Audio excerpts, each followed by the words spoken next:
जितनी भी दे भली जिंदगी दे, बैर होना किसी का किसी से, भावना मन में बदले की होना। हम चले नेक रास्ते पे हमसे, भूल कर भी कोई भूल होना। इतनी शक्ति हमें दे न दाता, मन का विश्वास कमजोर होना। हम न सोचें हमें क्या मिला है, हम ये सोचें किया क्या है अर्पण। फूल खुशियों के बांटे सभी को, सबका जीवन भी बन जाए मधुबन। अपनी करुणा का जल तू बहा के, कर दे पावन हर एक मन का कोना। हम चले नेक रास्ते पे हमसे, भूल कर भी कोई भूल होना। इतनी शक्ति हमें दे ना दाता, मन का विश्वास कमजोर होना। बैठो भाई, क्या कुछ है डिस्कशन में? रेस है, रेस के आंसर्स तो होंगे, तो ठीक है फटाफट डिस्कशन से स्टार्ट करते हैं।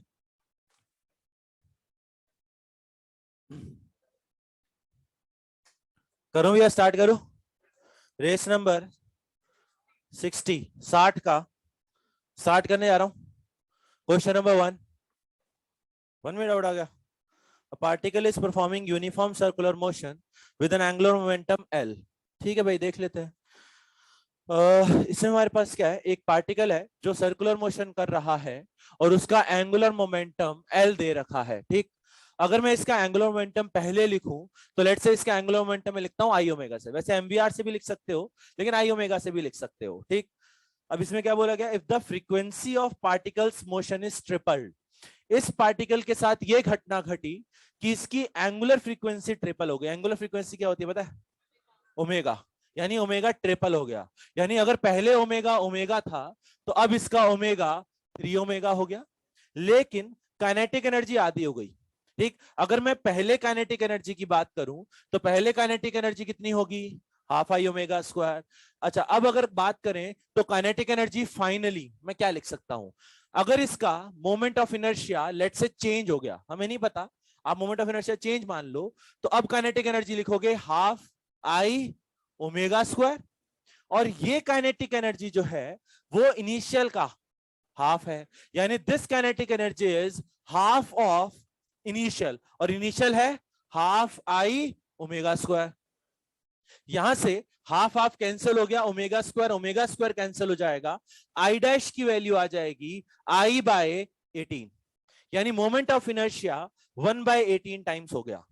तो अब बताओ एंगुलर मोमेंटम कितना होगा? अब हो जाएगा, पहले एंगुलर मोमेंटम आई ओमेगा, अब angular momentum I dash 3 omega, फिर कंपेयर कर लो। ठीक, अब हो जाएगा, हाँ सॉरी, आपको कैसे पता रेडियस सेम है? रेडियस के बारे में कोई इंफॉर्मेशन दी ही नहीं हुई है। एंगुलर फ्रीक्वेंसी ट्रिपल करने के लिए आपने रेडियस को भी कुछ ना कुछ चेंज किया होगा। ठीक है भाई, वो गिवन नहीं है। और किसी को कोई डाउट? नहीं। क्वेश्चन नंबर 2 सी, कांस्टेंट टॉर्क। टॉर्क कांस्टेंट कहां होता है? टॉर्क तो वेरिएबल होता है, ये बात तो हम डिस्कस कर ही चुके हैं।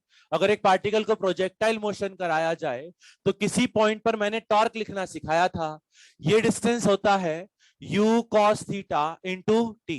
तो टॉर्क हमने लिखा भी था mg u cos theta T, और फिर इसको किसके बराबर किया था, और फिर dt को इधर लाके इंटीग्रेट किया था। तो ये टॉर्क टाइम के साथ कांस्टेंट नहीं है, टाइम चेंज होता जाएगा, टॉर्क चेंज होता जाएगा। जबकि ये क्या कह रहा है, कांस्टेंट टॉर्क। कांस्टेंट टॉर्क तो गलत हो गया। ठीक है, अब भाई और किसी को कोई doubt? Question number 3, question number 4 में डाउट है। क्वेश्चन नंबर 4 देख लो।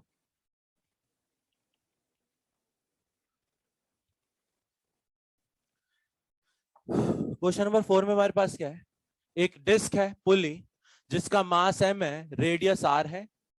यहां पर एक ब्लॉक अटैच है m मास का, और इसके साथ दूसरा ब्लॉक अटैच है m मास का।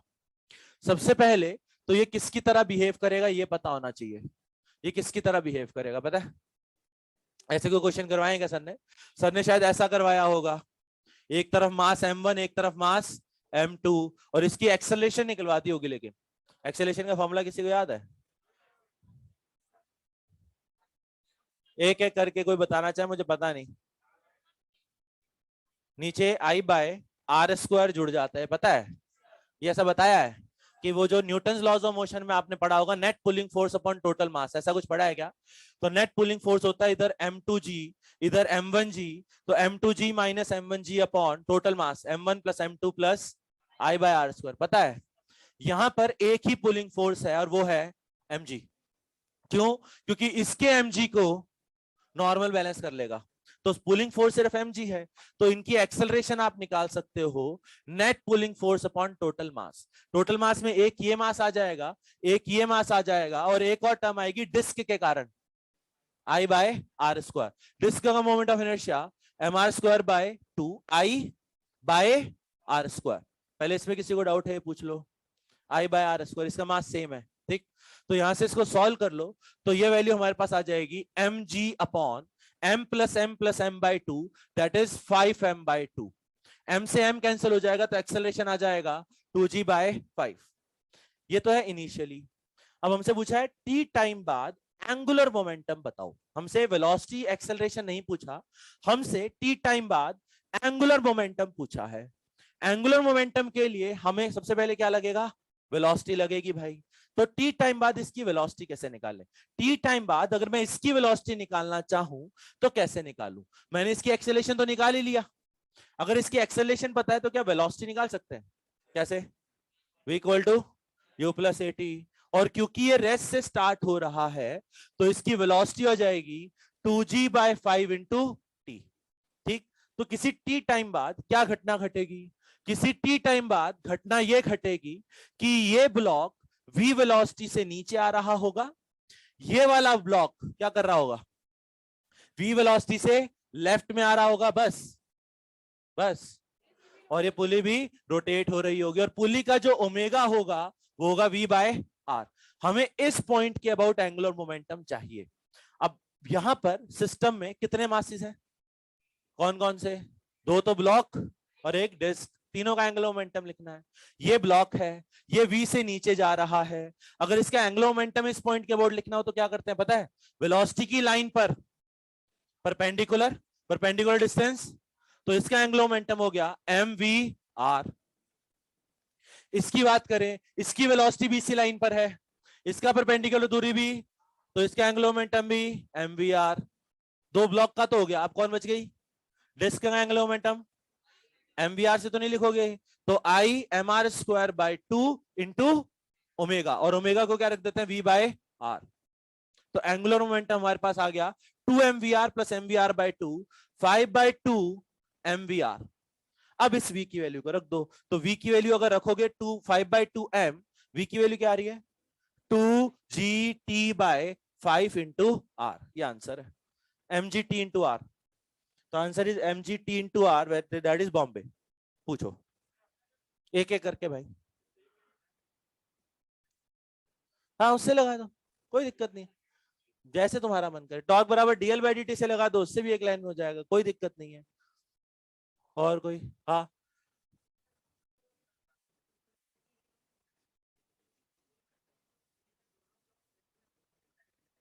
नहीं, net pulling force upon total मास तो बेटा आप न्यूटन लॉज ऑफ मोशन में लगाते थे एक एक। हाँ हाँ,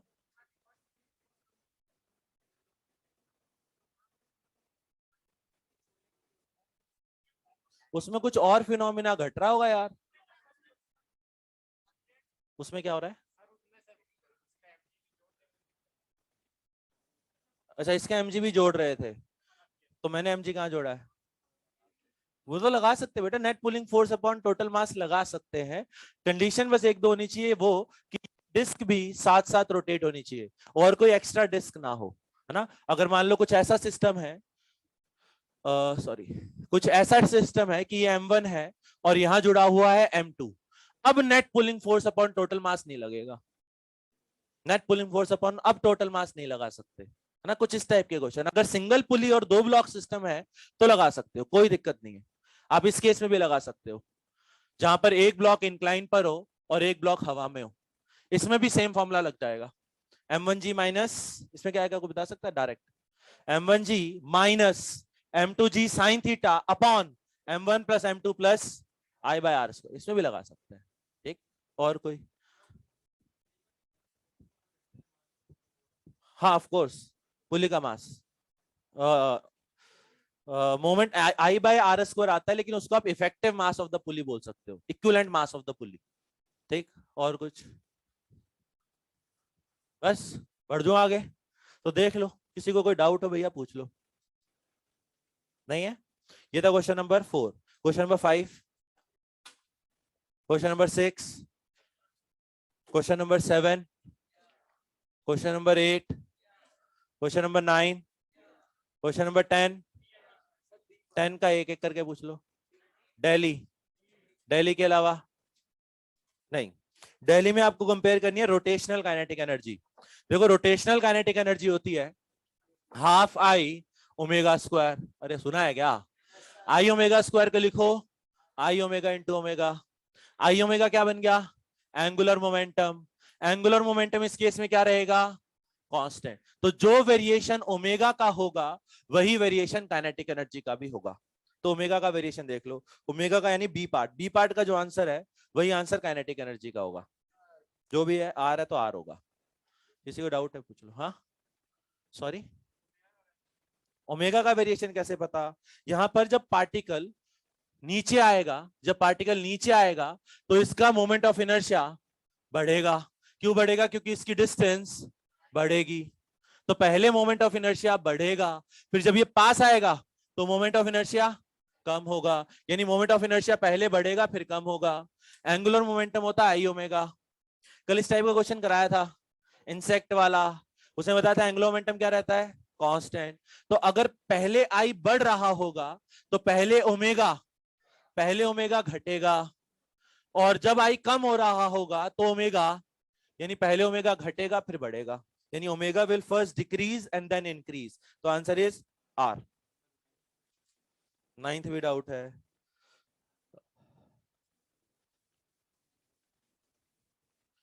क्या सॉल्यूशन वोल्यूशन शेयर नहीं किए हैं तुम्हारे साथ?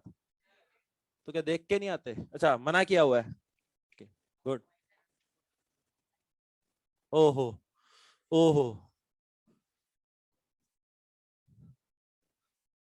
चलो क्वेश्चन नंबर, प्लीज बातें मत करो। क्वेश्चन नंबर 9 देख लो। 9 क्वेश्चन क्या कहना चाहता है? 9 क्वेश्चन ये कहना चाहता है कि हमारे पास एक डिस्क है जिसका मास m है, रेडियस r है, और इसके ऊपर z एक्सिस पर एक रॉड है। उस रॉड का मास भी सेम m है लेकिन लेंथ l है, और ये पूरा सिस्टम इस एक्सिस के अबाउट ओमेगा से घूम रहा है। ओमेगा से ये घूम रहा था, ओमेगा भी नहीं है, ओमेगा नॉट से। अब क्या होता है कि ये डिस्क घूम तो रही है, रॉड प्लस डिस्क दोनों घूम रहे हैं, लेकिन टाइम के साथ क्या होता है ये डिस्क थोड़ा सा नीचे गिर जाती है। अगर ये नीचे गिर जाएगी तो डिस्क पर आ जाएगी। अगर ये डिस्क पर आ जाएगी तो बताओ कि अब इसका फाइनल एंगुलर वेलोसिटी कितना होगा? जब ये रॉड डिस्क के ऊपर आ जाएगी तो बताओ एंगुलर वेलोसिटी कितनी होगी, ये पूछा है। अब हो जाएगा? लग रहा है क्या? पहले का एंगुलर मोमेंटम बराबर बाद का एंगुलर मोमेंटम, रॉड से पास हो रही है। अगर ये एक्सिस रॉड से पास हो रही है तो रॉड का moment of inertia 0, plus disc की ये एक्सिस है तो m r square by 2 I omega is equal to, बाद में डिस्क का भी मोमेंट ऑफ इनर्शिया आएगा, रॉड का भी आएगा, m r square by 2 plus m l square by 3 omega. यहां से ओमेगा आ जाएगा। अब हो जाएगा भैया? और किसी को कोई डाउट? ओहो, क्या पीछे वापस बैक जा रहे हैं क्या? एक एक करके नहीं पूछ सकते पहले में ही? बता बेटा, 5th का सी छोड़ दे बेटा, छोड़ दे। क्यों छोड़ने को कह रहा हूं पता? 5th का सी क्वेश्चन ऑप्शन पढ़ना है एक बार, और कोई जवाब देना चाहे तो प्लीज खड़ा होकर दे दे। बताओ यार, कोई तो बताओ। हाँ बोल। वही था कल आदमी वाला, कि अगर आदमी वो उस ब्लॉक को नीचे खींचेगा तो एंगुलर मोमेंटम कांस्टेंट रहेगा, ये भी वही कह रहा है कि अगर हैंगिंग मास को नीचे खींचोगे तो भी एंगुलर मोमेंटम कांस्टेंट रहेगा। क्या नोट्स रिवाइज नहीं कर रहे होगे बेटा? Angular momentum about the whole is conserved even if the hanging block is pulled down. कल आदमी रस्सी खींच रहा था या ब्लॉक रस्सी खींच रहा है, क्वेश्चन तो सेम ही है। और कुछ हो गया? अरे कोई डाउट है? Thank you. शीट निकालो। शीट में कहां से स्टार्ट करना है? S1। S1 का एक ही होगा शायद, दो। S1 question number 16। 16 हो गया। क्वेश्चन नंबर 17 हो गया। वापस नहीं आऊंगा वापस 16 पे, बाद में थोड़ी देर बाद वापस बोलो सर 16। ओवन कहां से? 29। Oven question number 29। 29 डाउट है? 29 में कोई पार्ट डाउट है? पूरा ही पूरा ही क्वेश्चन समझ ले।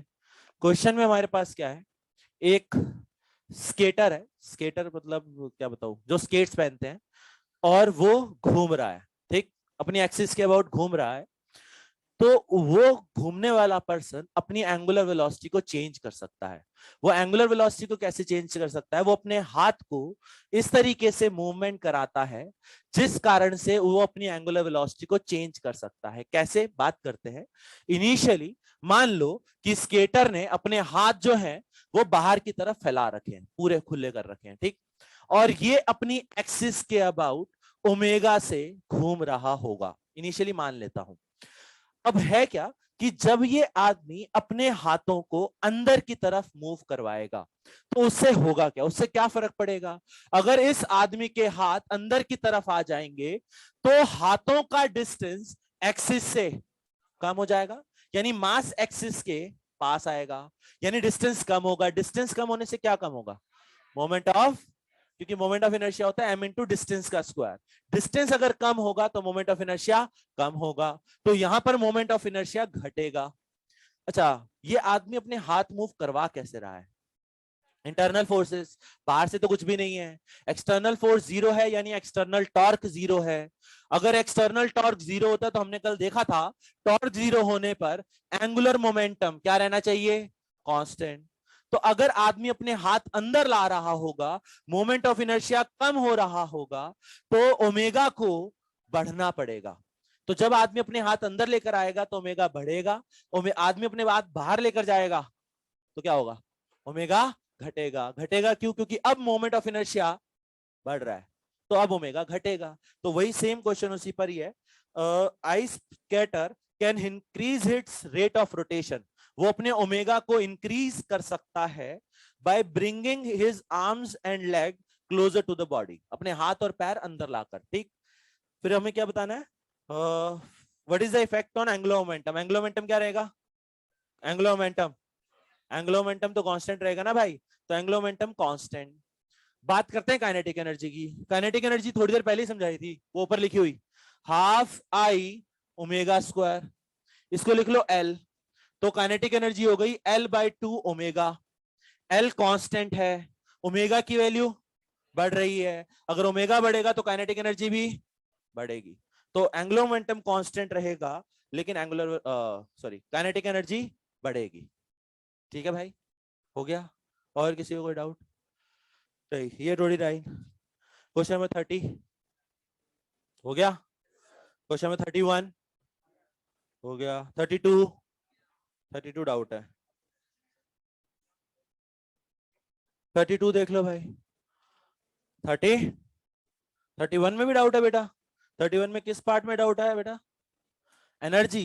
बेटा सारे फोर्सेस इंटरनल है, नॉर्मल का वर्क जीरो होगा, ग्रेविटी कंजर्वेटिव फोर्स है, और अगर सिर्फ ग्रेविटी लगता है तो एनर्जी कंजर्व रहती है। ऐसे कुछ क्वेश्चन करवाएंगे, यहाँ से छोड़ते हैं, नीचे आता है। अरे सुन भी रहा है? ग्रेविटी में एनर्जी कंजर्व रहती है, पता है? तो यहाँ ग्रेविटी तो है, और कौन सा है तू बता दे, और कोई कोई फोर्स है जो वर्क करे? नॉर्मल का बेटा टोटल वर्क पूरे सिस्टम पर जीरो होता है, लिखवाया होगा। तो नॉर्मल कोई वर्क करेगा नहीं, सिर्फ ग्रेविटी रहेगी, तो एनर्जी कंजर्व रहेगी।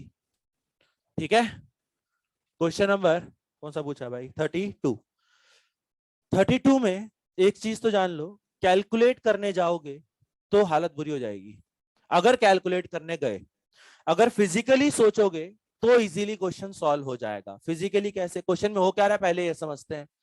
क्वेश्चन में हमारे पास एक डिस्क है, एक इंसेक्ट है जो पहले यहां बैठा है, और ये पूरा सिस्टम अपने सेंटर के अबाउट ओमेगा से घूम रहा था। अब ये इंसेक्ट क्या करता है, ये इस लाइन पर मूव करना शुरू करता है, कुछ ऐसा ही है क्या? कॉर्ड पर मूव कर रहा है ना भाई, कॉर्ड। तो इस लाइन पर वो मूव करना शुरू करता है। हमें ओमेगा का वेरिएशन बताना है कि एंगुलर वेलोसिटी टाइम के साथ कैसे चेंज होगी। तो स्टार्टिंग में बात करते हैं, जब ये इधर आ रहा होगा, इस मास का सेंटर से दूरी कम हो रहा होगा। इसकी अगर सेंटर से दूरी कम हो रही होगी तो इस दौरान मोमेंट ऑफ इनर्शिया कम हो रहा होगा। मोमेंट ऑफ इनर्शिया अगर कम हो रहा होगा तो ओमेगा बढ़ रहा होगा, यानी स्टार्टिंग में पहले ओमेगा बढ़ेगा, पहला ओमेगा बढ़ेगा। फिर उसके बाद ये यहां आएगा तो अब डिस्टेंस बढ़ेगा, डिस्टेंस बढ़ेगा तो मोमेंट ऑफ इनर्शिया भी, मोमेंट ऑफ इनर्शिया बढ़ेगा तो ओमेगा घटेगा। बन गया। अब डी क्यों नहीं हो सकता? डी के लिए थोड़ी सी चाहो तो कैलकुलेशन कर सकते हो, लेकिन मैं पूरा कैलकुलेट करके ग्राफ नहीं बताऊंगा, क्योंकि ग्राफ बनाऊंगा तो भैया तुम लुढ़क जाओगे, इसलिए है ना। मैं सिर्फ कैलकुलेशन बताता हूं कैसे करनी है। देख लो कैलकुलेशन, देख लो।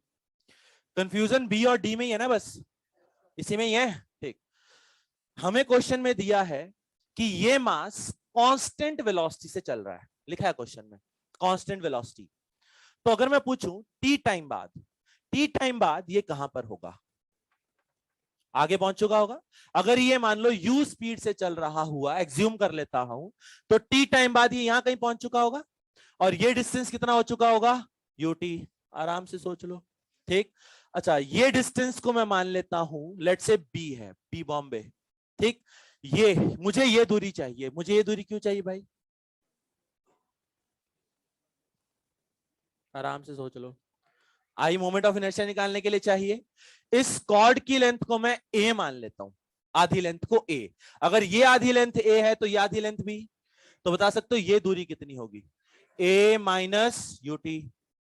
तो इसकी सेंटर से जो दूरी होगी वो दूरी कैसे निकालें? r की वैल्यू आप लिख सकते हो under root of b square plus a minus u t का स्क्वायर, तो under root a square plus, sorry, b square plus a minus u t का होल स्क्वायर। फिर मैंने सेंटर के अबाउट मोमेंट ऑफ इनर्शिया लिखा, सिर्फ पार्टिकल का मोमेंट ऑफ इनर्शिया कैसे लिखूं? पार्टिकल का मोमेंट ऑफ इनर्शिया होता है mr स्क्वायर। तो पार्टिकल में क्या आ जाएगा, m into b square plus a minus u t का होल स्क्वायर। चेक करो मोमेंट ऑफ इनर्शिया टाइम की कौन सी पावर पर डिपेंड कर रहा है? स्क्वायर का कौन सा ग्राफ होता है, पैराबोला। यानी मोमेंट ऑफ इनर्शिया टाइम के साथ पैराबोलिकली चेंज हो रहा है। अब एंगुलर मोमेंटम होता है आई ओमेगा। एंगुलर मोमेंटम क्या है, कांस्टेंट, कांस्टेंट है, तो ओमेगा की वैल्यू क्या लिख सकता हूं, एल बाई आई। अगर मोमेंट ऑफ इनर्शिया टाइम के साथ पैराबोलिकली चेंज हो रहा है, यहां पैराबोलिकली अगर इक्वेशन लिखूं तो वो ओमेगा भी टी के लीनियर में तो नहीं आएगा ना, स्ट्रेट लाइन तो नहीं हो सकता, बस पैराबोलिक बचेगा। ऐसा कुछ सोच लो। अगर ओमेगा में यहां टी आ जाता तो हम बोल देते स्ट्रेट लाइन। अब यहां टी तो नहीं है, हमें पता है टी स्क्वायर डिनोमिनेटर में आएगा, तो ओमेगा बराबर 1/t स्क्वायर का ग्राफ कुछ पैराबोलिकली टाइप होता है। समझ में आ गया? स्ट्रेट लाइन नहीं होगा ना, बस। Sorry, coefficient of T positive कहां आ रहा है बेटा, नेगेटिव आ रहा है।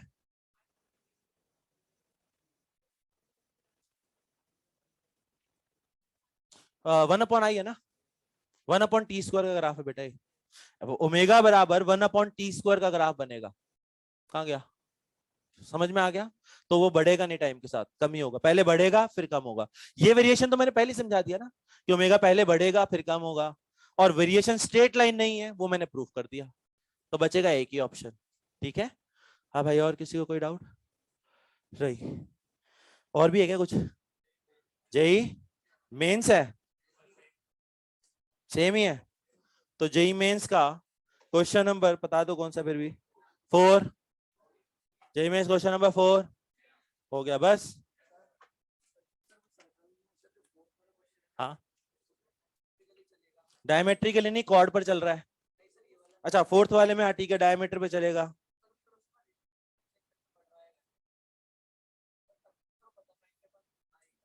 नहीं नहीं, वो डायमीटर पे चल रहा है, पहले यहां था होगा, फिर जब पहले यहां आएगा तो डिस्टेंस सेंटर से कम होती जाएगी। सेंटर से लेना ना मोमेंट ऑफ इनर्शिया, तो आप सेंटर के अबाउट लिखते हो। एंगुलर मोमेंटम हम किसके अबाउट कंजर्व कराते हैं पता है क्या?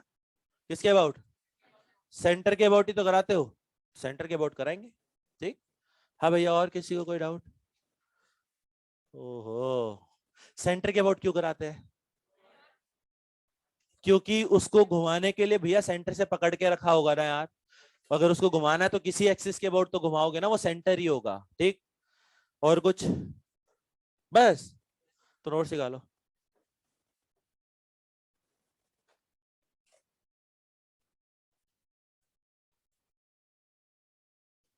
पिछली क्लास में एंगुलर मोमेंटम पर बेस्ड हम बात कर रहे थे, एंगुलर मोमेंटम कंजर्वेशन, तो उसी को थोड़ा सा कंटिन्यू करेंगे आगे।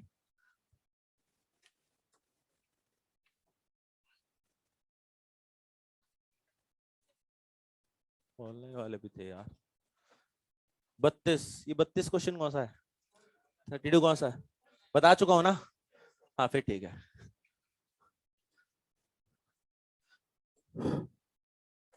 चलो क्वेश्चन करते हैं, समझाऊं? हमारे पास क्या है, एक स्प्रिंग है जिसका एक हिस्सा फिक्स है, ये वाला हिस्सा मैंने फिक्स किया हुआ है, और ये स्प्रिंग है। स्प्रिंग अभी अपनी नेचुरल लेंथ पर है। स्प्रिंग की नेचुरल लेंथ का क्या मतलब होता है, कोई बता सकता है? मतलब नेचुरल लेंथ एनएलपी तो बोलते हैं, उससे फायदा क्या होता है? वहां पर फोर्स, ये सबको पता है, स्प्रिंग कोई फोर्स नहीं लगाती। ठीक है भाई, तो स्प्रिंग अभी नेचुरल लेंथ एल पर है, यहां पर एक ब्लॉक है एम मास का, और हमने इसको वी नॉट वेलोसिटी देकर परपेंडिकुलरली फेंक दिया। ग्रेविटी नहीं है, नो ग्रेविटी है ना, सारा काम हॉरिजॉन्टल ग्राउंड पर हो रहा है, ग्रेविटी नहीं है। हमने वी नॉट वेलोसिटी देकर थ्रो कर दिया। आपको सबसे पहले तो इसका मोशन समझाना है।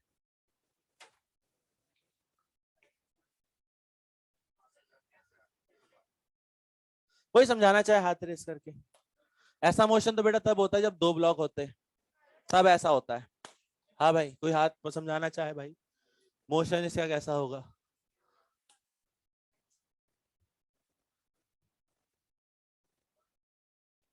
कोई समझाना चाहता है तो हाथ रेस करके समझाओ, तुक्केबाजी मारो मत। Ellipse, parabola, hyperbola, circle, straight line, ऐसे तो सारे मेरे को भी पता है। कोई और बताना चाहे भाई? सेंटर ऑफ मास तो बेटा वो खुद ही है। दो मास होते हैं तो सेंटर ऑफ मास होता, दो मास होते तो सेंटर ऑफ मास होता, यहाँ तो एक ही मास है। अरे बातें मत कर भाई, बता दे, जवाब दे ले। कोई है? क्या कोई नहीं देना चाह रहा? हाँ, स्मूथ है, रफ नहीं है, रफ कर देगा तो खत्म हो जाएगा क्वेश्चन। हाँ, पहले स्ट्रेट जाएगा, कुछ टाइम तक स्ट्रेट जाएगा, फिर यहाँ के बाद ऐसे सर्कुलर करने लग जाएगा। ऐसा का कोई स्पेसिफिक रीजन?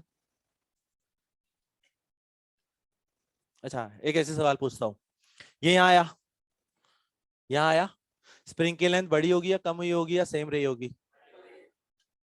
उसी से जवाब पूछ रहा हूँ, बड़ी होगी कम हुई होगी कांस्टेंट? बड़ी होगी। स्प्रिंग बड़ी होगी तो फोर्स लगाएगी कहाँ की तरफ? अपनी तरफ। अपनी तरफ है तो ब्लॉक को इधर खींचेगी, तो ब्लॉक को इधर खींचेगी, ब्लॉक नीचे कैसे चला जाएगा? थोड़ी देर बाद ब्लॉक इधर भी तो आना चाहिए, बिल्कुल नीचे जाके फिर सर्कुलर मोशन कैसे कर लेगा? और कोई? हाँ, स्टार्ट होगा, ठीक, जाता जाएगा। हाँ, इसमें मोशन आप डिफाइन नहीं कर सकते, मतलब इसमें एग्जैक्ट मोशन कैसा होगा वो डिफाइन नहीं कर सकते, हाँ लेकिन मोशन समझा तो सकते हैं, मोशन समझा तो सकते हैं कैसा होगा, लेकिन उसको कोई स्पेसिफिकली नाम नहीं दे सकते कि सर पहले इलिप्स होगा, पैराबोला होगा, कोई स्पेसिफिक नाम नहीं होगा। क्यों नहीं होगा उसका रीजन समझते हैं। अभी स्प्रिंग फोर्स है 0, यानी स्प्रिंग ने कोई फोर्स नहीं लगाया, ये अपनी वी नॉट से चलेगा। जैसे ये थोड़ा सा बाहर आएगा, स्प्रिंग की लेंथ पहले से बढ़ जाएगी। स्प्रिंग की लेंथ पहले से अगर बढ़ जाएगी तो स्प्रिंग इसे कहां खींचेगा, थोड़ा अंदर की तरफ। लेकिन क्योंकि इसके पास अभी भी वेलोसिटी बाहर की तरफ है, तो ये इन दोनों के रिजल्टेंट की डायरेक्शन में जाएगा। तो अगर मैं इसका मोशन समझाऊं तो इसका मोशन कुछ ऐसा होगा कि पहले ये बाहर की तरफ जाएगा, फिर अंदर की तरफ आएगा, फिर बाहर की तरफ जाएगा, फिर अंदर की तरफ जाएगा। यानी स्प्रिंग इसे अंदर बाहर ऑसिलेट भी करवाएगी और खुद की वेलोसिटी के कारण ये परपेंडिकुलर मूव करता जाएगा। यानी इसका मोशन ऐसा होगा कि परपेंडिकुलरली मूव करेगा लेकिन साथ साथ अंदर बाहर। तो पहले परपेंडिकुलरली बाहर, तो समझ पाए, फिर सेंटर की तरफ, फिर दूर जाएगा, फिर बाहर, फिर सेंटर की तरफ, फिर बाहर, फिर सेंटर की तरफ। इसका रैंडम मोशन होगा कि कई बार ये सेंटर से दूर जा रहा होगा, कई बार ये सेंटर के पास आ रहा होगा। बहुत रैंडम सा मोशन होगा, हम डिफाइन नहीं कर पाएंगे। पहले किसी को डाउट है पूछ लो। क्या कभी ऐसा हो सकता है कि ये सेंटर पर आकर भिड़ जाए? रीजन के साथ कोई बताना चाहे।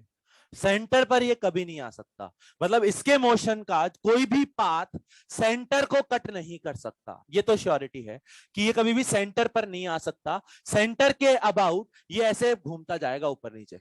हम एग्जैक्ट मोशन नहीं बता पाएंगे, एग्जैक्ट तो डिफाइन नहीं कर सकते। तो सेंटर की तरफ क्यों नहीं जाएगा? हाँ, एक एक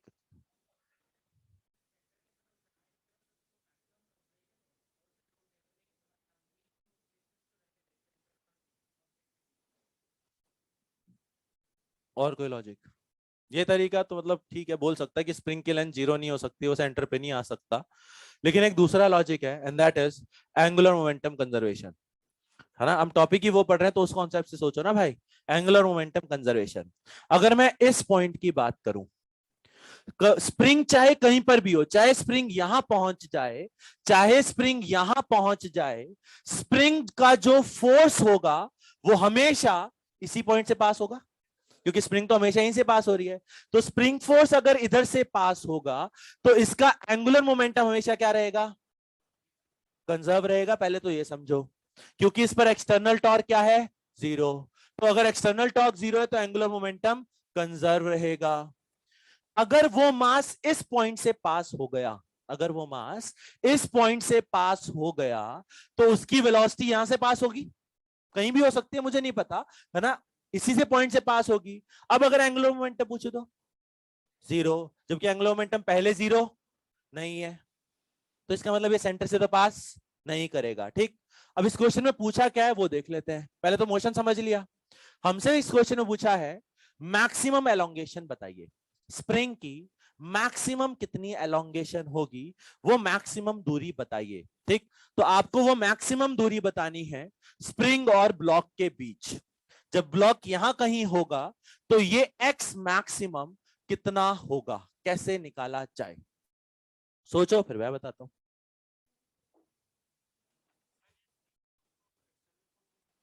स्प्रिंग फोर्स एक्सटर्नल फोर्स किसके लिए? पूरे सिस्टम के लिए। एक्सटर्नल कैसे हो जाएगा? अच्छा, एक्सटर्नल फोर्स मान भी लिया, फिर उससे क्या फायदा? 0 नहीं होगा। तो हमें तो ऐसी क्वेश्चन चाहिए जिससे हम सॉल्व कर पाए। हम जानबूझ के वो मेथड थोड़ी लगाएंगे जो सॉल्व ना कर पाए।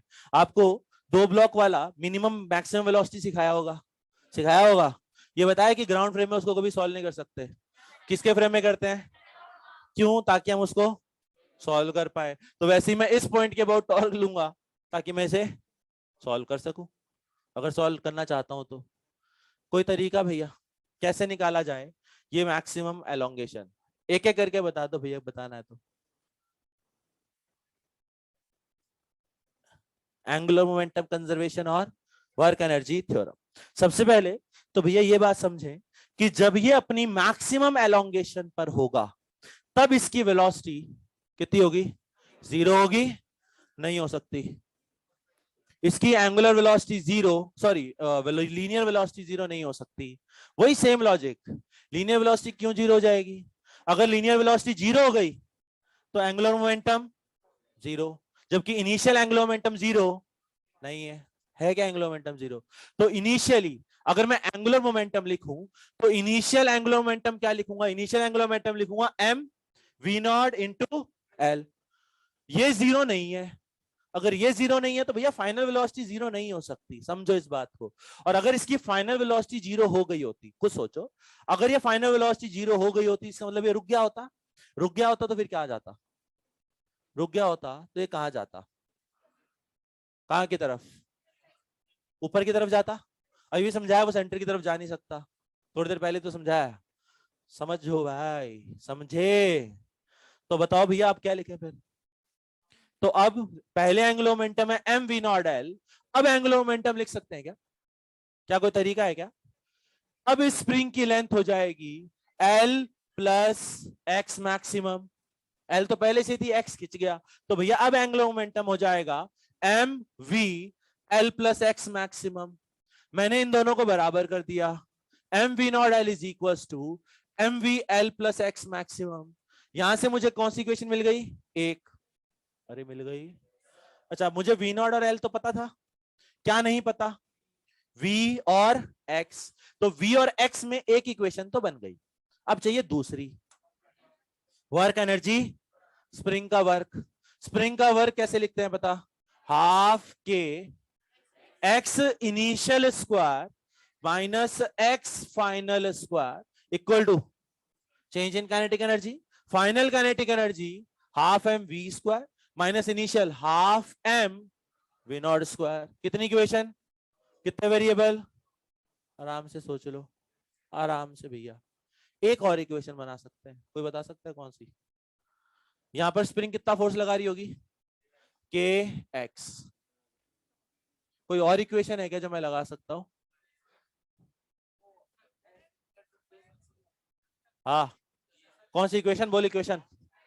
के x is equal to m v square by r कितना? L plus x. हाँ वही एक्स मैक्सिमम। ठीक है भाई, ये इक्वेशन नहीं लगा सकते क्योंकि ये सर्कुलर मोशन नहीं है। अब ये मत बोलना सर इसके बाद ये सर्कुलर मोशन करने लगेगा, नहीं करेगा, क्योंकि स्प्रिंग फोर्स अभी भी लगाएगी और स्प्रिंग फोर्स लगाएगी तो ये अंदर आएगा। ठीक, तो ये इक्वेशन नहीं लग सकती है क्योंकि सर्कुलर मोशन नहीं है। अरे क्लियर है? और कोई लॉजिक? और दूसरा लॉजिक ये भी है कि एक्चुअली में ये उसका रेडियस ही नहीं है। क्यों नहीं है? क्योंकि उसका रेडियस लगातार चेंज हो रहा है, तो ये इसका रेडियस हो भी नहीं सकता। समझ में आ गई बात? तो वो रेडियस नहीं है इसलिए इक्वेशन नहीं लगा सकते। क्लियर है? किसी को डाउट है भैया पूछ लो। तो दो इक्वेशन है, दो वेरिएबल है, सॉल्व करें। हाँ,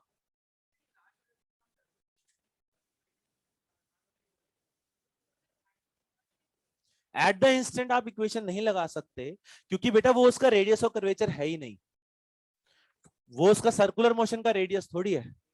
सर्कुलर मोशन का रेडियस अलग होता है और ये डिस्टेंस अलग है। ये इसका सेंटर है, तुम्हें कैसे पता कि ये इसी के अबाउट सर्कुलर मोशन करेगा? नहीं है ना, इसके रेडियस तो नहीं है ना, इसलिए। हाँ भाई, इस पॉइंट के अबाउट, हर पॉइंट के अबाउट नहीं जीरो होगा, और किसी पॉइंट के अबाउट जीरो नहीं होगा, आप करके देख लो। इस पॉइंट के अबाउट टॉर्क जीरो है क्योंकि स्प्रिंग फोर्स भी यहीं से पास हो गया। अच्छा, ये पॉइंट क्या है? ये वाला फिक्स है। फिक्स कैसे किया होगा? अपने आप तो हो नहीं सकता ना, क्या किया होगा? हिंज किया होगा, पकड़ा होगा, पकड़ा होगा तो वहां से एक एक्सटर्नल फोर्स भी आया होगा, तो मैं टॉर्क इसी पॉइंट के अबाउट बैलेंस करा सकता हूं बस। Sorry, zero. ठीक है बेटा। और हाँ, मतलब लेकिन उस इंस्टेंट पर इसके पास दो कंपोनेंट होंगे वेलोसिटी के। अगर ये मैक्सिमम एलोंगेशन नहीं है तो उसके पास ये वाला कंपोनेंट भी रहा होगा, तो ये भी एक अननोन है। तो जब मैं वेलोसिटी परपेंडिकुलर मान रहा हूं, यानी मैंने इस कंपोनेंट को जीरो मान लिया, तो वो डेफिनेट हो चुका है कि ये एलोंगेशन मैक्सिमम ही रहा होगा, सोच ले। हाँ भाई, बोल सकते हैं। जब x मैक्सिमम होगा तो वेलोसिटी मिनिमम होगी, इस फॉर्मूले से। जब x मैक्सिमम होगा वेलोसिटी मिनिमम होगी। ठीक है, बोल सकते हैं मिनिमम होगी। और तीसरे इक्वेशन बनाने की जरूरत ही नहीं है बेटा, दो इक्वेशन समझ में आ गया। तो इसलिए लिखवा दिया कि वो तीसरी इक्वेशन गलत है, वो कभी भी नहीं लगेगी, वो मत लगा देना, है ना। कहीं हम सोचे कि सर ये दो लगा के काम चल जाएगा, क्या नहीं चलेगा, ये क्योंकि इक्वेशन ही गलत है। और कुछ फटाफट इसे नोट करें।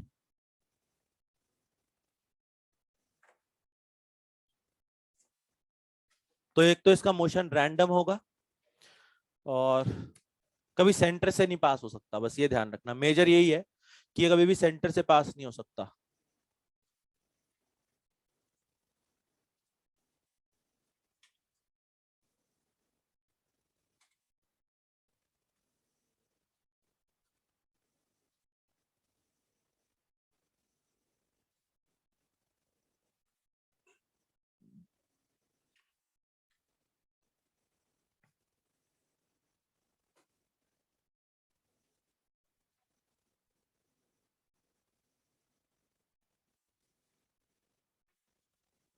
लिख लिया भाई, जल्दी लिखें। How can you conserve angular momentum omega and MOI changes with time. बेटा एंगुलर मोमेंटम आप तो किसी भी इंस्टेंट पर कंजर्व करा सकते हो, चाहे आई और ओमेगा लगातार चेंज हो रहे हो। एंगुलर मोमेंटम तो किसी इंस्टेंट पे भी कंजर्व हो सकता है, क्योंकि एंगुलर मोमेंटम एक इंस्टेंट की प्रॉपर्टी है।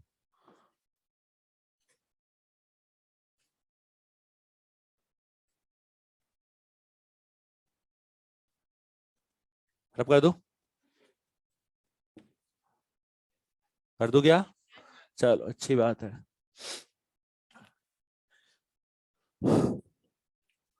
इस क्वेश्चन का फायदा आपको अभी समझ में नहीं आएगा, इस क्वेश्चन का फायदा आपको एक्चुअली 12th में समझ में आएगा, जब आप इलेक्ट्रोस्टैटिक्स चैप्टर पढ़ेंगे। इलेक्ट्रोस्टैटिक्स चैप्टर पढ़ेंगे मतलब, अच्छा एक प्लस चार्ज और एक माइनस चार्ज छोड़ दिया, मैंने छोड़ दिया, एक प्लस एक माइनस सामने सामने लिए छोड़ दिया, क्या होगा? पास आएंगे, बस आते जाएंगे आते जाएंगे। फिर अरे हाथ रेस करके बताओ यार, पता नहीं क्या है, ऐसे ऐसे क्या कर रहे हो, मुझे समझ में नहीं आ रहा। एक प्लस लिया, ग्रेविटी नहीं है भाई, नीचे मत गिराओ बेचारों को। प्लस लिया, माइनस लिया, छोड़ दिया, क्या होगा? हाँ जमीन पे रखे, क्या होगा? पास आएंगे, बस आते जाएंगे, फिर चिपक जाएंगे कि दूर भी जाएंगे? दूर क्यों जाएंगे? मुझे नहीं पता, तुम बताओ, बताना चाहता भाई बता यार, क्या होगा? क्यों भाई रुक जाएंगे? रुकेंगे क्यों, मैं तो वो रीजन जानना चाहता हूँ। प्लस और माइनस हमेशा एक दूसरे को अट्रैक्ट अपनी तरफ खींचेंगे, अपनी तरफ खींचेंगे तो बेचारे रुकेंगे क्यों? हाँ मतलब पास तो आएंगे ना, चिपकेंगे तो सही ना। हाँ भिड़ेंगे ना, भिड़ेंगे तो सही, पक्का पक्का। अच्छा छोड़ो, मैं दूसरा सवाल पूछता हूँ। एक प्लस चार्ज है, पकड़ के रखा है इसको, मैंने जाने नहीं दूंगा। सामने एक माइनस चार्ज लिया और इसको छोड़ दिया, बताओ क्या होगा? पास आएगा? कोलाइड करेगा या नहीं? नहीं करेगा तो उसका रीजन समझाओ, नहीं का। मुझे तो नहीं का रीजन समझाओ, एक एक करके भाई, समझाना हो बोलना हो कुछ भी एक एक करके बोलो। एक प्लस चार्ज है एक माइनस चार्ज है, मैंने एटम लिए ही नहीं है, मैं तो एक प्लस प्रोटॉन ले रहा हूँ और एक इलेक्ट्रॉन ले रहा हूँ, फिर काय का न्यूक्लियस? बाहर कुछ नहीं लग रहा, पता नहीं कॉमन सेंस तो ऐसा उड़ा है ना तुम लोगों का, भगवान जाने कहाँ गया है कॉमन सेंस। अब एक प्लस है एक माइनस है, अपने आप भिड़ेंगे भाई, क्यों नहीं चिपकेंगे, मुझे समझ में नहीं आ रहा। एक प्लस है एक माइनस है, सर ने सवाल पूछा इसका मतलब कुछ तो ट्रिक होगी, है ना? थॉट यही रहा होगा ना, हाँ सर ने कुछ पूछा तो कुछ तो होगा। अरे नॉर्मल सवाल है भाई, एक प्लस चार्ज है एक माइनस चार्ज है, छोड़ूंगा तो माइनस उसे खींचेगा, माइनस पास आएगा और चिपकेगा भाई, भिड़ेगा उससे। इसमें क्या मतलब बड़ी बात है, भिड़ेगा। सेम क्वेश्चन है। अब की बार मैंने क्या किया, माइनस चार्ज को कुछ v वेलोसिटी देकर थ्रो कर दिया। अब चाहे कितना भी कर लो, इसकी औकात नहीं है इससे भिड़ने की, क्योंकि सेम वही सेम सवाल है ये, क्योंकि इसका एंगुलर मोमेंटम कंजर्व रहना चाहिए। क्यों रहना चाहिए? क्योंकि जो भी फोर्स इस पर लगेगा वो हमेशा पॉजिटिव चार्ज से पास करेगा, तो इसके अबाउट एंगुलर मोमेंटम कंजर्व रहेगा। पहले एंगुलर मोमेंटम निकालोगे वो जीरो है क्या, क्योंकि इससे पास ही नहीं कर रहा, एंगुलर मोमेंटम जीरो नहीं है, वो इसके अबाउट ऐसे घूमता जाएगा, इसका मोशन इलिप्टिकल होगा। ये आप ग्रेविटेशन में जाके पढ़ोगे, ठीक। तो इसका इसका जो रियलाइजेशन है वो 12th में होगा, अभी इतना नहीं होगा, ठीक। छोड़ दो इसको, समझ में आया तो ठीक, नहीं आया तो बहुत बढ़िया, ठीक है आगे बढ़ जाऊं। नेक्स्ट क्वेश्चन, सेम वही लॉजिक है भाई कि वो नहीं भिड़ेंगे। हमारे पास एक रॉड है जिसका मास m है, लेंथ l है, ये रेस्ट पर है, इनिशियली रेस्ट पर थी। यहां पर एक पार्टिकल है m मास का, v नॉट वेलोसिटी से आ रहा था, v नॉट वेलोसिटी से जा रहा था, इसके एंड पे भिड़ता है, बिल्कुल एंड पॉइंट पे भिड़ता है और इससे चिपक जाता है, स्टिक्स आफ्टर कोलिजन। इससे भिड़ने के बाद क्या होगा? तुम लिखना शुरू कर दे तो पहले सिचुएशन तो समझो, तब तो आगे क्वेश्चन कर पाओगे।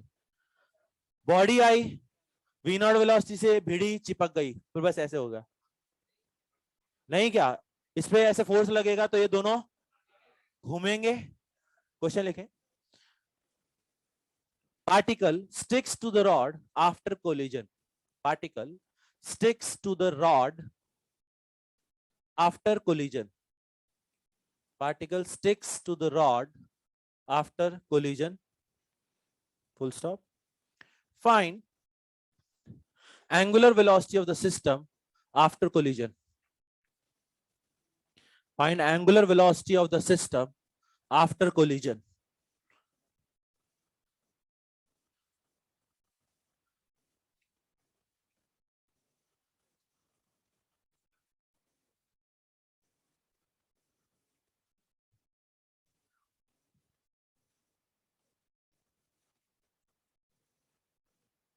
मेरा तो 3v0 by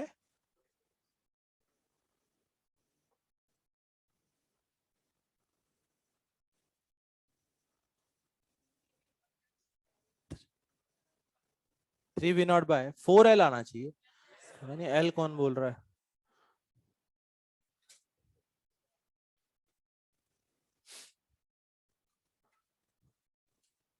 बॉल आई, भिड़ी और इस रॉड से चिपक गई।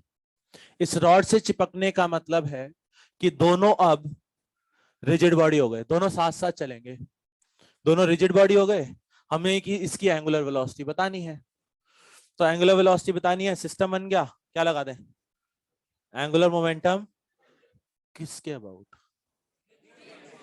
काहे हिंज के अबाउट पे, ताकि हिंज का टॉर्क जीरो हो जाए। हिंज फोर्स लगाता है पता है, दो कंपोनेंट निकाले होंगे सबने, तो हिंज का फोर्स उसी पॉइंट से पास हो जाए, उसका टॉर्क उसी पॉइंट के अबाउट जीरो होता है, तो angular momentum about hinge remains conserve. तो पहले एंगुलर मोमेंटम लिखो, बाद में एंगुलर मोमेंटम लिखो और दोनों को बराबर कर दो बस। पहले रॉड की बात करते हैं, एक रॉड है एक पार्टिकल है, दो हैं।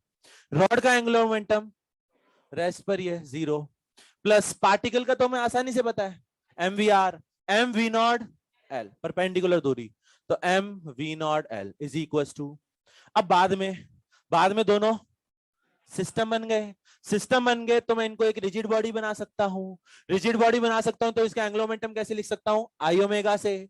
इसके अबाउट आई कैसे लिखे? एम एल स्क्वायर बाय 3 तो हो गया रॉड, प्लस पार्टिकल का, अब एक लोग गलती करते हैं सर, आप एक काम करें, दोनों को 2m मास मान लो, ध्यान रखना मास ऐसे ऐड नहीं होंगे क्योंकि मोमेंट ऑफ इनर्शिया ऐसे चेंज नहीं होता, मोमेंट ऑफ इनर्शिया के लिए रॉड का अलग पार्टिकल का अलग, तो m v naught l is equal to, इसको जोड़ दो तो 4ml square by 3 omega, m l cancel हो जाएगा, ओमेगा की वैल्यू आ जाएगी 3v0 बाय 4 है।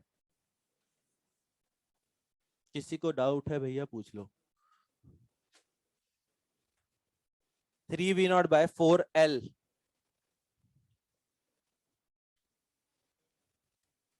क्लियर है भाई?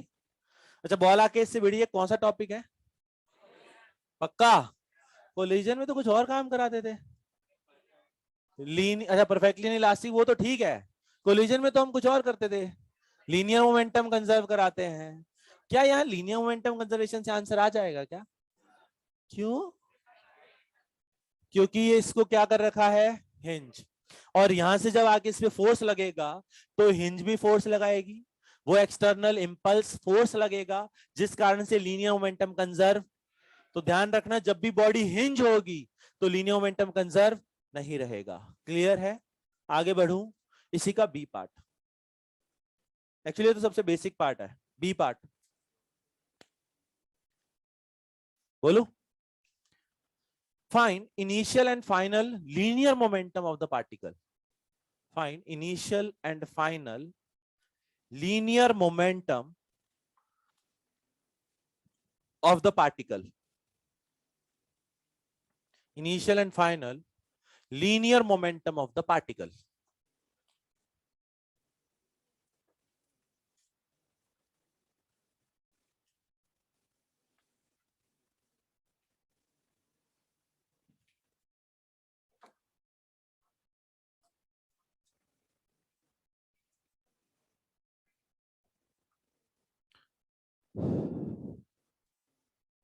पूछा क्या है? पूछा क्या है? Linear momentum. लीनियर मोमेंटम क्या होता है? मास इनटू, तो बस आपको पार्टिकल के लिए पार्टिकल की वेलोसिटी देख लो, इनिशियल देख लो, फाइनल देख लो, दोनों को वैल्यू लिख दो। इनिशियल तो बहुत आसान है, एम वी नॉट। मोमेंटम होता है मास इनटू वेलोसिटी, तो मास m है, वेलोसिटी v नॉट है, ये इसका इनिशियल मोमेंटम हो गया, आई कैप। फाइनल में दिक्कत है। फाइनल में क्या दिक्कत है? वेलोसिटी तो पता ही नहीं है, ओमेगा पता है, तो ओमेगा पता है तो इसकी वेलोसिटी हम किसी भी पार्टिकल की लिख सकते हैं, आर ओमेगा, जिसकी वैल्यू आ जाएगी एल ओमेगा की वैल्यू 3v0/4। तो अब इसका फाइनल मोमेंटम भी लिख लेंगे। Final momentum is mass into velocity, velocity is 3v0/4। पूछ लो किसी को तो डाउट है तो।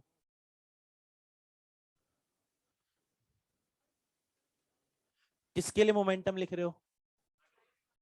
तो मास भी पार्टिकल का, वेलोसिटी भी पार्टिकल की, देख लो।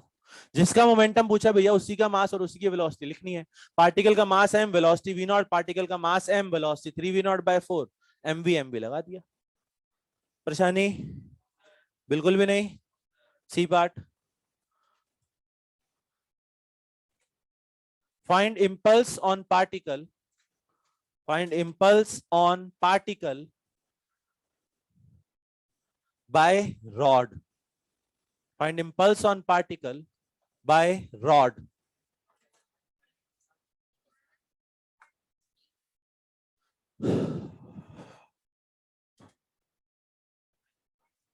पार्टिकल आके भिड़ा, किससे भिड़ा? रॉड से, तो सिर्फ रॉड ही तो इंपल्स लगाएगी, रॉड उस पर एक फोर्स लगाएगी, उस फोर्स का इंपल्स पूछा है, तो इंपल्स किसी भी पार्टिकल पर क्या होता है?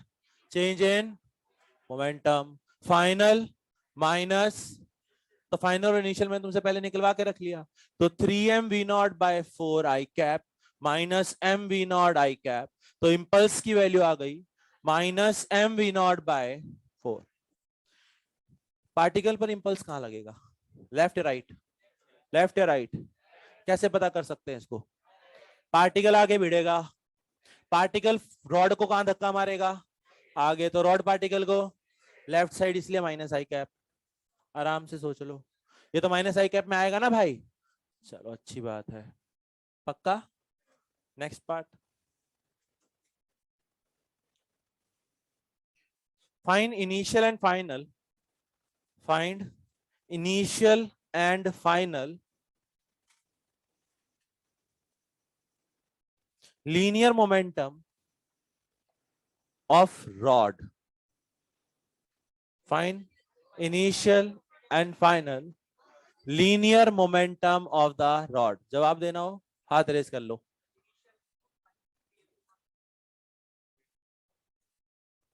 ठीक है, हाँ।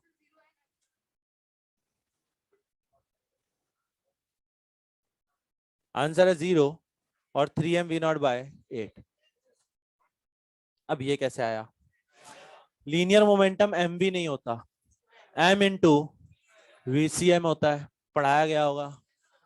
अब रॉड एक रिजिड बॉडी है, रिजिड बॉडी है तो उसकी सेंटर ऑफ मास की वेलोसिटी देख लो। इनिशियली बात कहूं तो इनिशियली इसका सेंटर ऑफ मास रेस्ट पर था। ठीक, बात की बात करते हैं इसका सेंटर ऑफ मास की वेलोसिटी कैसे निकालें। ये डिस्टेंस है L/2, तो इसकी वेलोसिटी होगी R ओमेगा, जहां R की वैल्यू है L/2 ओमेगा। ओमेगा की वैल्यू तुम्हें पता है 3v0/4L रख दो तो आ जाएगा 3v0/8। बस अब निकाल लो initial linear momentum of the rod. Rod के लिए इनिशियल मोमेंटम है 0 और फाइनल मोमेंटम है mass into 3v0/8, that is 3mv0/8। किसी को डाउट है भैया पूछ लो। हाँ, सिर्फ हम अभी जो इक्वेशन लिख रहे हैं वो सिर्फ रॉड के लिए लिख रहे हैं। सिस्टम लेंगे तो फिर पूरे सिस्टम का सेंटर ऑफ मास लेना पड़ेगा, उसकी सेंटर ऑफ मास की इनिशियल वेलोसिटी देखनी पड़ेगी, इनिशियल वेलोसिटी भी यहां पर सेंटर ऑफ मास की m1v1 plus m2v2 upon m1 plus m2, उससे सेंटर ऑफ मास की वेलोसिटी mvcm। ठीक है, m प्लस m, सॉरी। ठीक, हाँ भैया, ये इक्वेशन किसके लिए लगाइए? सिर्फ रॉड के लिए। कोई दिक्कत? Next part, find impulse by hinge on the rod. Find impulse by hinge on the rod. Impulse by hinge on rod.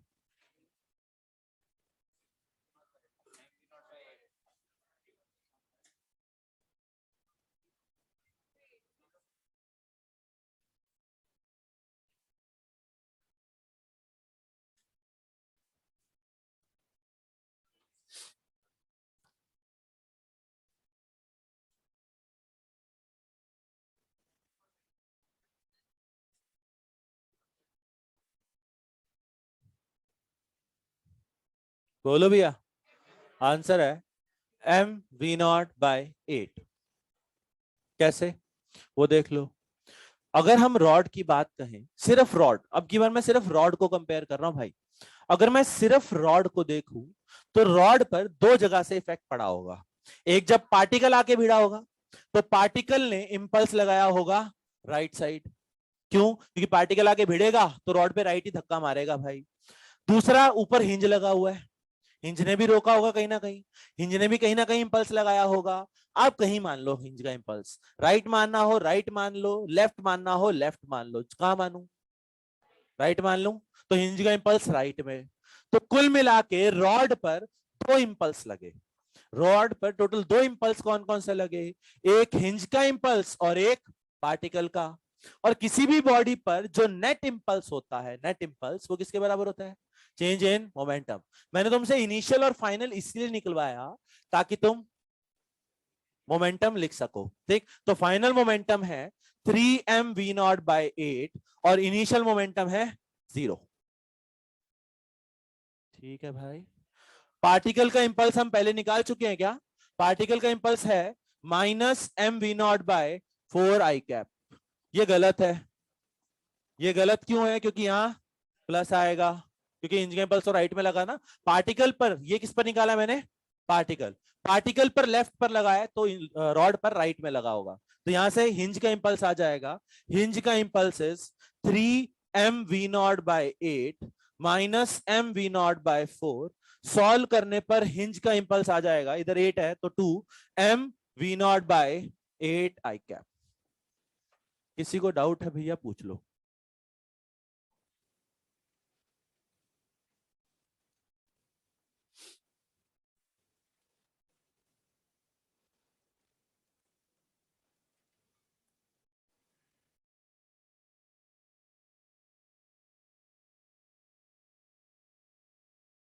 लिख लिया? अब क्वेश्चन ऐसे पार्ट्स में आएगा नहीं। क्वेश्चन क्या आएगा? क्वेश्चन आएगा एक बॉल आई, भिड़ी, चिपक गई, बताओ हिंज ने कितना इंपल्स लगाया। क्वेश्चन समझ में आया? एक बॉल, एक रॉड, बॉल आई, भिड़ी, चिपक गई, बताओ हिंज ने कितना इंपल्स लगाया। तो काम क्या करना है, वापस स्टेप दोहरा रहा हूं। पहले बॉल आके भिड़ेगी, बॉल आके भिड़ेगी तो ओमेगा निकालना पड़ेगा। ओमेगा कैसे निकाला था? Angular momentum conservation. फिर एंगुलर मोमेंटम कंजर्वेशन के बाद ओमेगा पता लग गया। पहले आप इंपल्स निकालो किस पर? पार्टिकल पर। पार्टिकल पर इंपल्स कैसे निकालें? पार्टिकल का इनिशियल मोमेंटम लिखा, पार्टिकल का फाइनल लिखा, पार्टिकल का इंपल्स पता लग गया। ये क्यों निकाला है पता है? ताकि ये पता चल सके, है ना। पार्टिकल पर इंपल्स इसलिए निकाला ताकि मुझे रॉड पर इंपल्स पता चल सके, क्योंकि रॉड और पार्टिकल का इंपल्स बराबर होगा। रॉड जितना पार्टिकल पर, पार्टिकल उतना ही रॉड पर।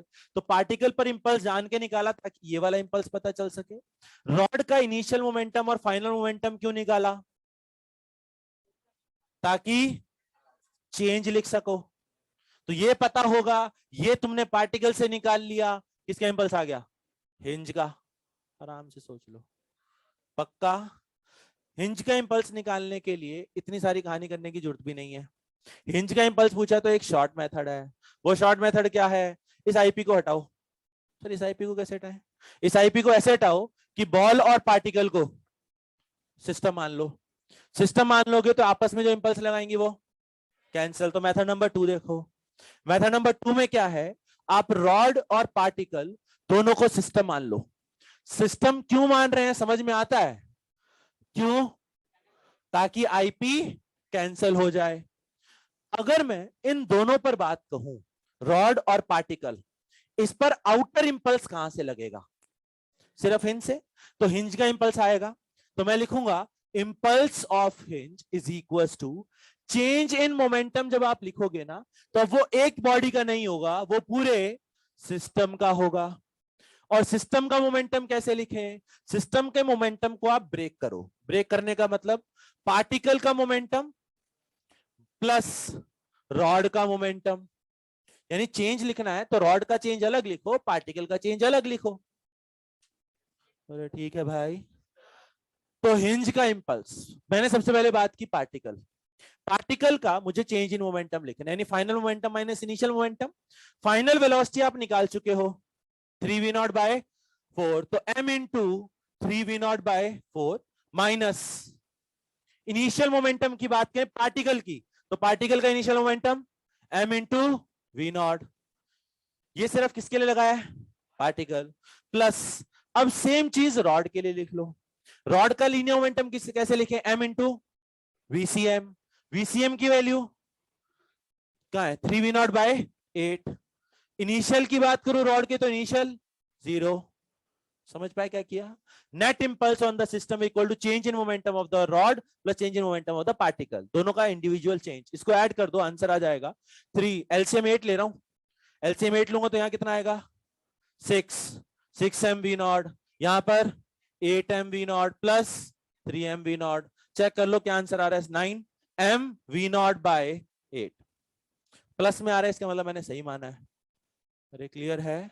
तो हिंज का इंपल्स निकालने के दो तरीके हैं। वो क्या है कि पहले पार्टिकल पर इंपल्स अलग निकालो ताकि ये पता लग जाए, फिर रॉड के लिए इक्वेशन लिख लो। दूसरा तरीका क्या है? रॉड और पार्टिकल दोनों पे कंबाइंड लगा दो। क्लियर? चलो नोट करें।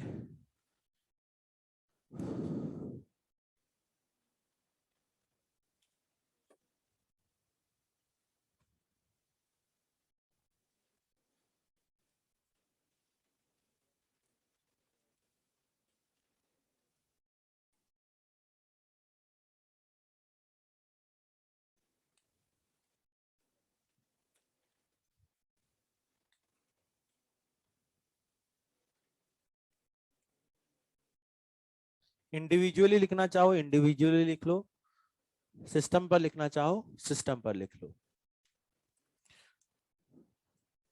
बस ध्यान में रखना है, वेलोसिटी लिखने के लिए किसकी वेलोसिटी लगेगी? Centre of mass. पार्टिकल के लिए तो दिक्कत नहीं है, पार्टिकल की तो हम लिख सकते हैं इजीली। रॉड की लिखने में दिक्कत आएगी, रॉड में सिर्फ सेंटर ऑफ मास। तो रॉड के सेंटर ऑफ मास की वेलोसिटी लेनी है। समझा नहीं क्या? वो तो ओमेगा है बेटा, वेलोसिटी नहीं है वो। जो ये 3v0/8 की बात करे 3v0/4 की, 3v0/4 तो पार्टिकल की वेलोसिटी बेटा। रॉड की वेलोसिटी तो सेंटर ऑफ मास की लेंगे 3v0/8, है ना। ये रॉड के लिए, ये पार्टिकल के लिए। पार्टिकल की final velocity 3v0/4, initial velocity v0। Rod की final velocity 3v0/8, centre of mass. ठीक, तो रॉड के लिए सेंटर ऑफ मास लेना है। रब कर दो, अरे कर दो, चलो नेक्स्ट। अच्छा, इस टाइप के कोलिजन को एक नाम दिया जाता है, इसको बोलते हैं इसेंट्रिक कोलिजन। इसेंट्रिक, सिर्फ नाम ही जानना और कुछ नहीं है। इसेंट्रिक कोलिजन में क्या होता है कि जब दोनों के सेंटर मैच ना हो, मतलब हमने जो कोलिजन पढ़ा था उसमें हमने पॉइंट मासेस का कोलिजन पढ़ा था। पॉइंट मासेस का m1u1 प्लस लगाया होगा ना यार, वहां पर वो पॉइंट मासेस थे, है ना, या स्फेरिकल मासेस थे। अगर कोई बड़ी बॉडी का कोलिजन होता है तो हम उसको क्या नाम देते हैं? Eccentric collision. एक रॉड और एक पार्टिकल अगर भिड़ते हैं तो उसको नाम देते हैं इसेंट्रिक कोलिजन। तो रॉड भिड़ेंगी तो भी इसेंट्रिक, समझ में आ गया? तो इसेंट्रिक कोलिजन, इसेंट्रिक कोलिजन में क्या रहेगा, मान लो एक रॉड है, ये इसके अबाउट हिंज है और मैं इसको इनिशियली रेस्ट पर मान रहा हूं। लेट्स से मैं इसको रेस्ट पर मान रहा हूं, ठीक। एक पार्टिकल है m मास का, v0 वेलोसिटी से आ रहा है। पिछले क्वेश्चन में आसान था, वो आसान क्यों था? क्योंकि पार्टिकल आने के बाद चिपक रहा था। कई केसेस में ऐसा हो सकता है कि पार्टिकल स्टिक ना हो। तुम्हें यहां पर एक टर्म दिया जाएगा, कोफिशिएंट ऑफ रेस्टिट्यूशन। मान लो मैंने बोल दिया E की वैल्यू हाफ है, तो आपको कोलिजन के बाद क्या क्या बताना है? कोलिजन के बाद पार्टिकल स्टिक तो नहीं करेगा ना भाई, पार्टिकल अलग रहेगा। और अगर पार्टिकल अलग रहेगा तो उसके पास एक पॉसिबिलिटी हो सकती है कि उसके पास वेलोसिटी रहे, किस साइड, लेफ्ट या राइट, कहीं भी मान लो फर्क। तो एक तो मुझे इसकी वेलोसिटी पता करनी है कि टकराने के बाद इसकी वेलोसिटी कितनी होगी। अच्छा, इस रॉड के साथ क्या घटेगा? घूमेगी, घूमेगी यानी इसके पास क्या जाएगा? एक ही ओमेगा। बताओ, क्वेश्चन समझ में आया? एक बॉल आई, भिड़ी, भिड़ने के बाद बताओ पार्टिकल की वेलोसिटी कितनी है, रॉड की वेलोसिटी कितनी है, रॉड का ओमेगा कितना है। क्वेश्चन अभी लिखना नहीं है, पहले सुन लो। नालायक को, तुम लिखने लग जाते हो यार सीधा सीधा, पहले सुन तो लो। कोफिशिएंट ऑफ रेस्टिट्यूशन कुछ भी हो सकता है, मैंने तो एक एग्जांपल लिया है हाफ, मैथमेटिकली लूंगा तो समझाऊंगा। ई की वैल्यू आपको दे रखी है, लेट्स से हाफ ही ले लो अभी। तो कितने वेरिएबल? तो दो इक्वेशन लगेंगी। क्या बता सकते हो दो इक्वेशन? एक तो लीनियर मोमेंटम कंजर्वेशन, लीनियर, और एक एंगुलर। हो गया खत्म। सही है क्या? कुछ गलती है किसमें? काहेले? हिंज का फोर्स है, इंपल्स है, इंपल्स है तो लीनियर मोमेंटम कंजर्व। क्या एंगुलर हो सकता है? क्यों? क्योंकि इसी के अबाउट टॉर्क, तो इसी के अबाउट कंजर्व रहेगा। तो पहली इक्वेशन है angular momentum conservation about, about hinge point. इसमें हिंज के अबाउट ही कंजर्व कराना है, और किसी के अबाउट नहीं करवा पाओगे, क्योंकि और किसी पॉइंट के अबाउट गए तो दिक्कत हो जाएगी, हिंज का इंपल्स आएगा। क्लियर है क्या? चलो, इसके बाद एक तो एंगुलर मोमेंटम कंजर्वेशन, एक इक्वेशन। एक दूसरी और फंस गई। दूसरी के लिए आपको डाटा दिया है कोफिशिएंट ऑफ, तो वो लगाओगे। अब बस मेरे को वही समझाना है। कोफिशिएंट ऑफ रेस्टिट्यूशन में आपने लिखते थे v2 minus v1 upon u1 minus, इसको क्या बोलते हैं? Final velocity of two, final velocity of initial velocity, initial velocity. बस इसमें ध्यान रखना, u1 u2 v1 v2 are the velocities of point of collision. जो दो पॉइंट कोलाइड हो रहे होंगे, जो दो पॉइंट भिड़ रहे होंगे, उनकी वेलोसिटीज लिखनी है। जैसे बात यहां कर रहा हूं, एक पार्टिकल है और एक रॉड है, तो रॉड के कौन से पॉइंट की वेलोसिटी लिखनी है? जो पॉइंट कोलाइड हो रहा है, यानी कि ये पॉइंट। हमें 1 और 2 इसे मानना होगा। ठीक, सिमिलरली ये 1 हो जाएगा और ये 2।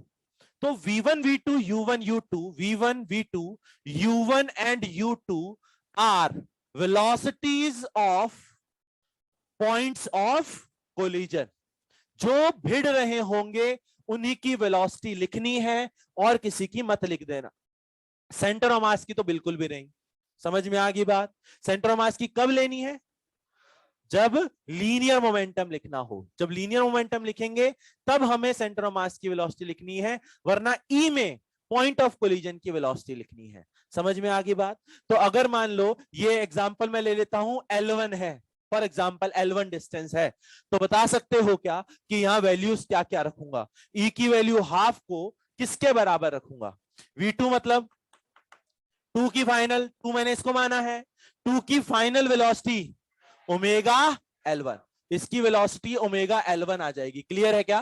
तो इसको लिखूंगा ओमेगा L1 माइनस 1 की फाइनल, 1 की फाइनल V1 ही मानी है, अपॉन अपॉन U1, U1 मतलब 1 की इनिशियल, 1 की initial V not upon minus 0, क्योंकि वो रेस्ट पर था. क्लियर है? तो बस ये याद रखना है, ई एक्चुअली में इंपॉर्टेंट है बस. क्लियर है? इसे नोट करें. पहले तो इसे नोट करें, फिर इस पर एक मैथमेटिकल क्वेश्चन दे देता हूं. फिर इस पर एक मैथमेटिकल क्वेश्चन देख लेते हैं. एक सेकंड बेटा.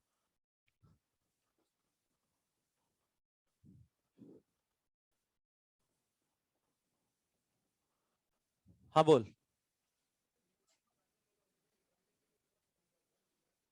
नहीं, यहां पर वो वैलिड नहीं है बेटा, क्योंकि यहां वीसीएम कांस्टेंट नहीं रहेगा. क्यों नहीं रहेगा? क्योंकि एक्सटर्नल इंपल्स है. इंपल्स है ना हिंज का, एक्सटर्नल है. अगर वो एक्सटर्नल है तो वीसीएम कांस्टेंट नहीं होगा, तो वो फॉर्मूले यहां नहीं लगेंगे. ठीक? हाँ भाई, ध्यान रखना वो वाले फॉर्मूले यहां मत चिपका देना, 1 प्लस ईवीसीएम माइनस ईयू1, 1 प्लस ईवीसीएम माइनस ईयू2, वो नहीं लगेंगे यहाँ.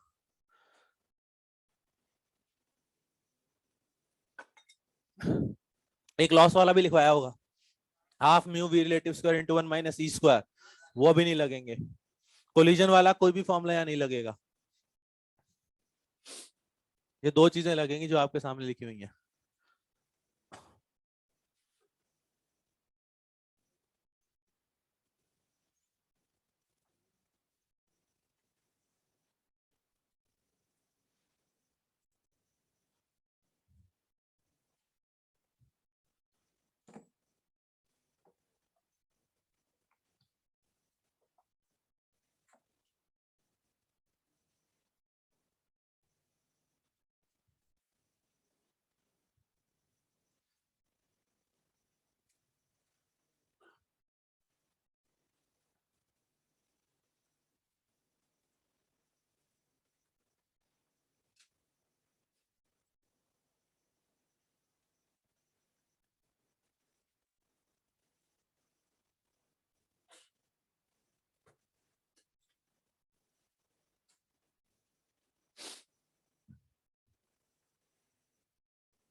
क्वेश्चन बोलो. नहीं बोलो, बिना क्वेश्चन के आंसर निकाल लोगे. गजब समझदार हो. Find impulse by hinge on the rod. Find impulse by hinge on rod. Impulse by hinge ही बहुत है. फाइंड इम्पल्स बाय हिंज, और वो रॉड पे लगेगा.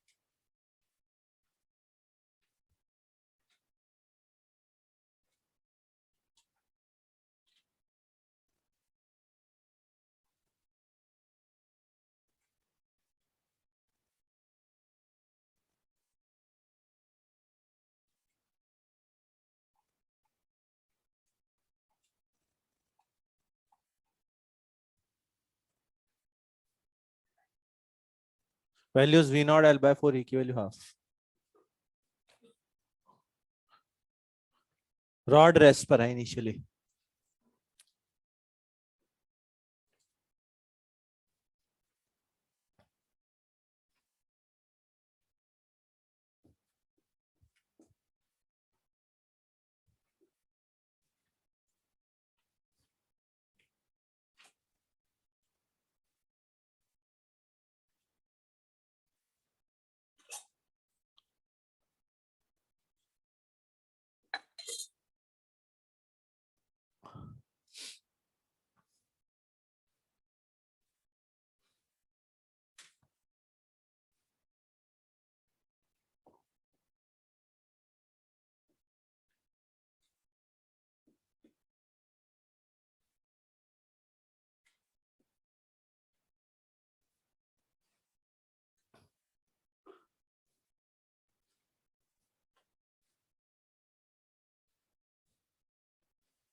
आंसर पता नहीं. चाहो तो मैं सॉल्व कर सकता हूँ बस.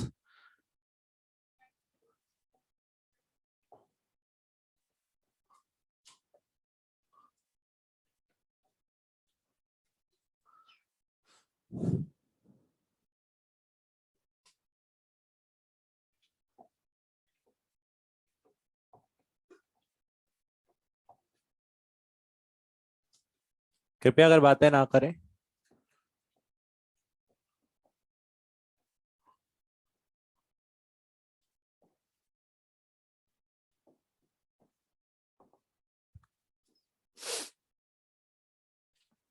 जिसको सॉल्व नहीं करना है शुरू हो जाए कॉपी करना.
मेरी कैलकुलेशन में भरोसा ना रखें, है ना, और सोच रहे हैं तो अपनी कैलकुलेशन खुद करें.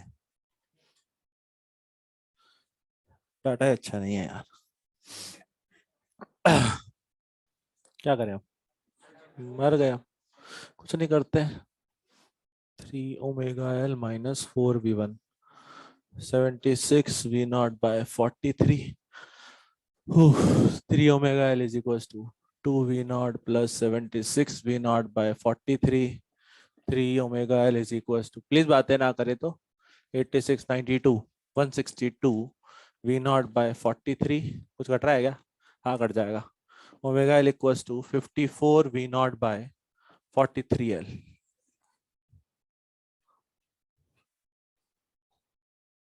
फिर अभी तो ओमेगा और V1 आया भाई. ये तो बहुत गंदा है. अपना करना है भैया. यहाँ देख रहे हैं. अपना अपना सॉल्व करें. हट यहाँ से. अब डाटा चेंज कर दूं. वाह. जब मैंने इतनी मेहनत कर ली. अब करूंगा मैं तेरे लिए.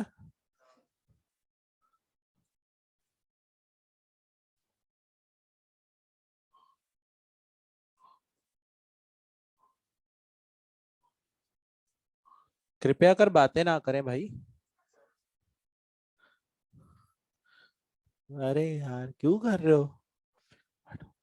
27 V0/43 -0 आ गया आंसर। बहुत आसान आंसर आया देखो। 43, 27 और 19 कितना होता है? 36, 46, 46 में से 43 गया 3।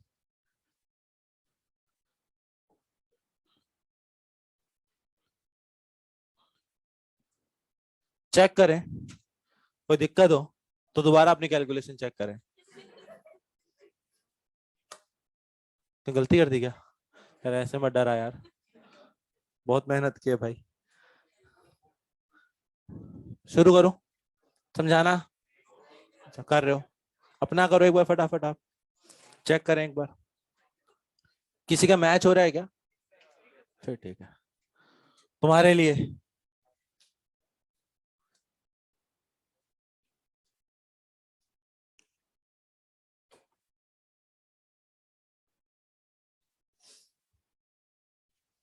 सर बाकी सब तो मैच हो गया। मैं कहा तो सर 19/43 नहीं आ रहा बस। सर नीचे, नीचे वाला मैच हो गया, ऊपर वाला मैच नहीं हुआ। अच्छा ऊपर वाला हो गया, नीचे वाला नहीं हो रहा। देख लो भैया, हो सकता है मैंने कोई गलती की हो। No idea. सॉरी। हाँ। बेटा अगर मैं सिर्फ रॉड पे लिखूंगा तो फिर दो इंपल्स आएंगे। एक पार्टिकल वाला भी आएगा, एक हिंज वाला भी आएगा। फिर उसके लिए मुझे ब्रेक करना पड़ेगा। पहले पार्टिकल को सॉल्व करके उसका इंपल्स, वही इंपल्स फिर रॉड पे लगाऊंगा और फिर रॉड के लिए लिखूंगा। तो इतना बड़ा स्टेप करने के लिए मैंने बताया था ना, सीधा आप सिस्टम पर इंपल्स मोमेंटम थ्योरम लगाओ। Impulse is equal to change in linear momentum. ठीक, इसलिए पूरे सिस्टम पर लिखा मैंने। समझा नहीं? हाँ, वो मैंने इसके अबाउट एंगुलर मोमेंटम लिखा है बेटा, हिंज के अबाउट एंगुलर मोमेंटम। उसी पॉइंट के अबाउट क्यों लिखूंगा भाई? इसके अबाउट लिखते हैं ना, हिंज के अबाउट एंगुलर मोमेंटम लिखते हैं बेटा। एंगुलर मोमेंटम पिछले क्वेश्चन में भी हिंज के अबाउट ही लिखा था हमने। पूरे सिस्टम का, पूरे सिस्टम का मतलब रॉड का प्लस पार्टिकल का। समझा नहीं क्या कहना चाह रहा है? प्लीज बातें मत करो। नहीं, हमें तो पूरी रॉड एक साथ है ना बेटा। तो रॉड पूरी है तो लेंथ तो एल ही लिखूंगा ना रॉड की। L/4 क्यों लिखूंगा? 3L/4 क्यों लिखूंगा? रॉड की पूरी लेंथ तो ML² ही लिखोगे। रॉड के पूरे का मोमेंट ऑफ इनर्शिया लिखोगे, सिर्फ आधी रॉड का मोमेंट ऑफ इनर्शिया क्यों लिखोगे? आपको तो पूरी रॉड का मोमेंट ऑफ इनर्शिया लिखना है ना। आप इसको ब्रेक क्यों कर दोगे? यहां से ब्रेक नहीं कर सकते। अब एक्सप्लेन करना शुरू करूं। सबसे पहले हमने क्या किया, हिंज के अबाउट एंगुलर मोमेंटम लिखा। हिंज के अबाउट रॉड इनिशियली रेस्ट पर थी, तो रॉड का एंगुलर मोमेंटम था 0। पार्टिकल का लिखते हैं MVR। ये L/4 है तो बचा हुआ डिस्टेंस 3L/4। तो MV 3L/4 is equal to, बाद में पार्टिकल का वही सेम MV1 3L/4, और रॉड का कैसे लिखे? I omega. H के अबाउट ML²/3 ओमेगा। सॉल्व किया, इक्वेशन नंबर 1 बन गई। चेक कर लो कोई गलती हो तो। दूसरी इक्वेशन हमने coefficient of restitution. Coefficient of restitution में हमें पॉइंट्स ऑफ कोलिजन की वेलोसिटी लिखनी पड़ती है।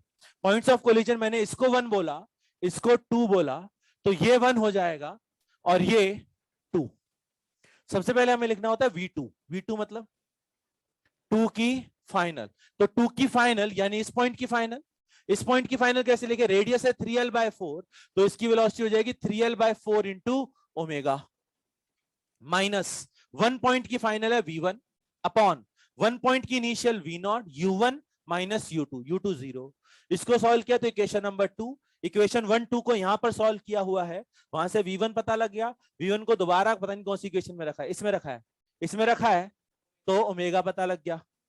अब हमें इंपल्स मोमेंटम थ्योरम लगाना, तो एक तरीका तो ये पार्टिकल पे अलग लगाऊं, रॉड पे अलग, लेकिन उसमें मेहनत ज्यादा, इसलिए पूरे सिस्टम, पूरे सिस्टम पे इंपल्स लिखूंगा तो दोनों का चेंज इन मोमेंटम। पार्टिकल का mass into velocity, mass into velocity. Final velocity कैसे पता चली? ये रही फाइनल वेलोसिटी, तो आपने सॉल्व की है। इनिशियल वेलोसिटी V0, रॉड की सेंटर मास की वेलोसिटी। पूछ लो कोई डाउट है तो भैया। किसी भी स्टेप में कहीं भी कोई डाउट आया है, कोई भी टर्म है जो समझ में नहीं आई, पूछ ले, कोई भी टर्म। ऐसा ही करना है बेटा। कुछ नहीं कर सकते। इसीलिए इसीलिए पिछले वाला क्वेश्चन ज्यादा आसान था। पिछले वाला क्वेश्चन क्यों आसान था पता है? पार्टिकल आगे चिपक गया तो एक ही इक्वेशन लगाने की जरूरत, एक ही लाइन में आंसर आ गया था हमारा। ठीक है, इसलिए पिछला क्वेश्चन ज्यादा आसान माना जाता है। ये थोड़े टफ होते हैं, ठीक। लेकिन अगर आ गया तो ऐसे ही काम करने हैं सारे। किसी को दिक्कत है पूछ लो। अरे लिख लोगे, लिख लोगे। Thank you so much.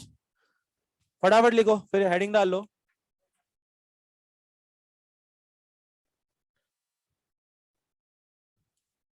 छोड़ो, का हेडिंग डाल लो, कल डालेंगे, कल डालेंगे हेडिंग हम। किसी को और कुछ आज से रिलेटेड डाउट हो, कुछ पूछना हो, कुछ कहना हो तो भैया पूछ लो। चुप हो जाओ, चुप हो जाओ यार, डाउट पूछ लेने दो भाई लोगों को। हाँ मैडम को, हाँ मैडम डाउट पूछिए। हम्म,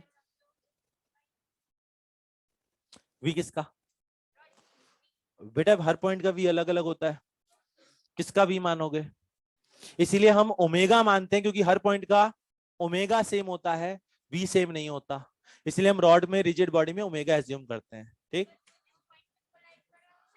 उसका वी माना, फिर दिक्कत है, एक दिक्कत ये आएगी कि आप इसका वीसीएम लिखते टाइम दिक्कत आएगी।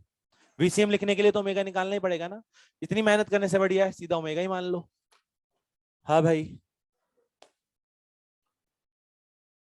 प्लीज चुप हो जाओ। सॉरी, दो इक्वेशन समझ में आ गई। उसके बाद क्या किया मैंने, इन दोनों इक्वेशन को यहां सॉल्व किया है।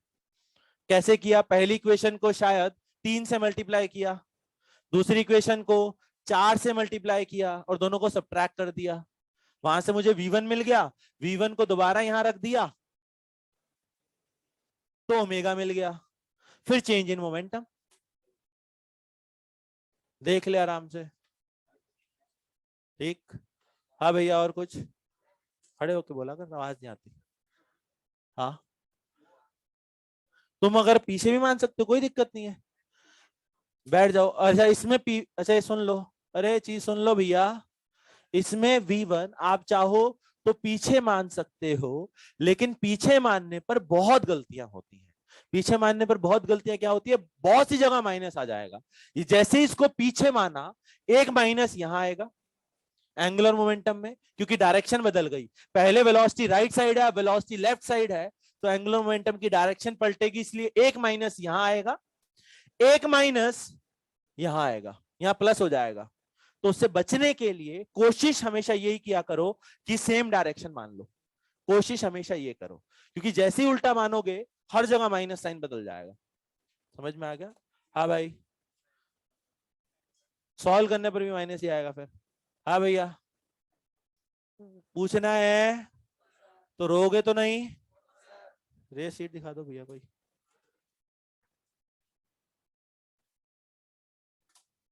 Sir, thank you sir. चलो होमवर्क लिख लो। अरे यार क्या लिख लो, ये तो वही नहीं है। हाँ बिल्कुल।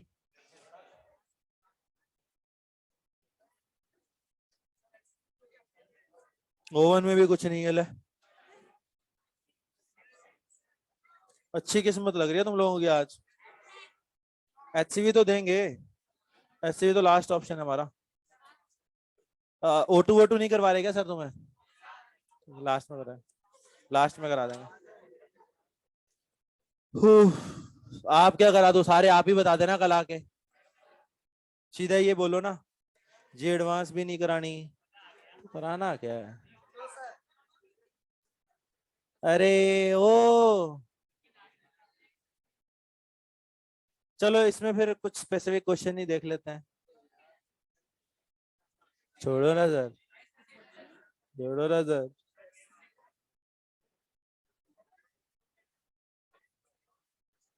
बहुत पड़ेगी, कुछ तो पड़ेगा ही।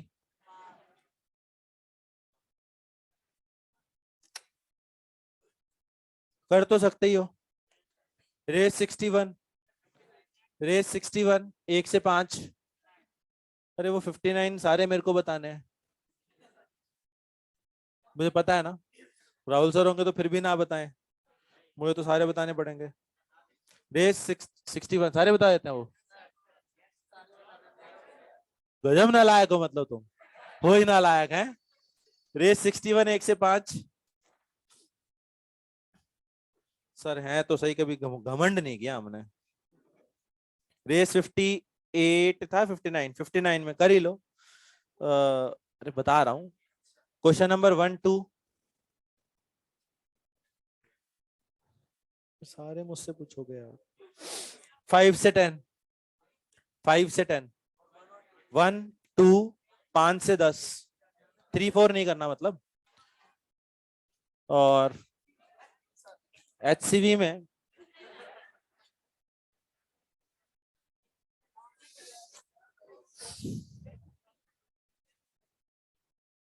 कितने में मिलती है बेटा?